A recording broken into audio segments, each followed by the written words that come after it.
The Moorish Chief is a 59 1/8 by 38 1/2 painting by Eduard Charlemont. The 1878 work is one of the most popular paintings in the Philadelphia Museum of Art. The museum's gift shop sells more reproductions of the Moorish Chief than any other artwork in the museum.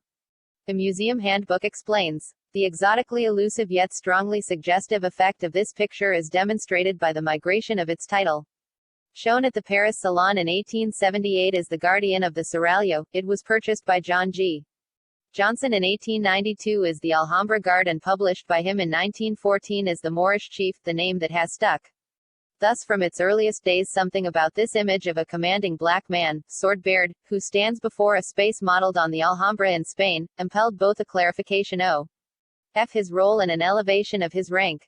Only part of Eduard Charlemont's career was given over to the popular genre of Orientalist painting, which represented subjects drawn from North Africa and the Middle East. Perhaps it was his Austrian background that spawned a kind of overripe hothouse style in his work that saved him from falling into the all-too-conventional drawing room titillation that plagued Orientalism as a genre. Here his sense of staging is perfect, and his leading man a star. According to one writer, as classic, more conservative forms of art gave way to the Orientalist and Romanticist movements in the second half of the 18th century, the imagination became the artist's crucial authority. The paintings were meant to appeal to people's taste for the exotic rather than give an accurate depiction of the culture. This taste had a major impact on Charlemont's work as well as that of others. Looking down at us, a tall man in white robes stands in the doorway of an impressive palace.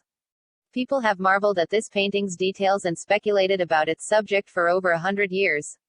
But no one knows for sure who the man is because this is not a portrait, the artist used a costumed model standing in a Moorish palace.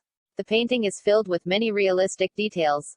Look at the man's clothing, he is dressed in the kind of hooded cloak sometimes called a burnous and typically worn by Arabs and Moors. On his head is a kafia, headdress that almost completely covers a crimson cap underneath. Look for two richly damascened scabbards decorated sword covers, stuck into his gold-embroidered belt. One scabbard is empty. What is he holding in his right hand?